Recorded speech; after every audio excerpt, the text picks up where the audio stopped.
দুর্গাপুর কাণ্ডে গ্রেপ্তার আরও এক, যেটা জানা যাচ্ছে যে গণধর্ষণ কাণ্ডে গ্রেপ্তারের সংখ্যা বেড়ে হয়েছে 4 জন। মনোজ বন্দ্যোপাধ্যায় আমাদের প্রতিনিধি রয়েছেন আমাদের সঙ্গে টেলিফোন লাইনে। মনোজ, আরও একজনকে আটক করা হয়েছিল, তাকে কি গ্রেপ্তার করা হলো?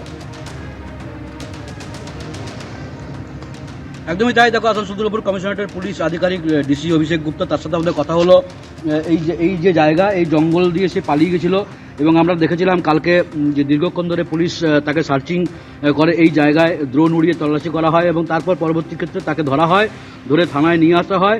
সেই চিত্র আমরা দেখেছিলাম যে তাকে নিয়ে এসে থানায় ভেতরে ঢোকানো হচ্ছে এবং তারপর দীর্ঘক্ষণ ধরে তাকে জেরা করা হয়। যেটা পুলিশ সূত্রে বলা হচ্ছে যে 5 জন এই ঘটনায় যুক্ত ছিল।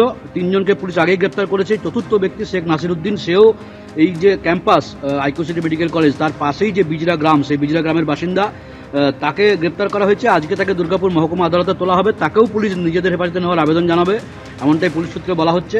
এবং পরবর্তী ক্ষেত্রে এই 4 জনকে নিয়ে পুলিশ এই জায়গাতেও আসতে পারে, হয়তো আজকে বা আগামীকাল এখানেও আসতে পারে। এই জায়গায় যে ঘটনাটা ঘটেছিল সেটাও পুলিশ জানার চেষ্টা করবে যে কার কি ভূমিকা ছিল, এমনটাই পুলিশ সূত্রে বলা হচ্ছে। এবং পঞ্চম যে ব্যক্তি, তার খোঁজেও তল্লাশি চলছে, তারও কিন্তু এই জায়গাতেই বাড়ি, তার খোঁজেও তল্লাশি চালাচ্ছে পুলিশ, এমনটাই পুলিশ সূত্রে বলা হচ্ছে। ধন্যবাদ মনোজ।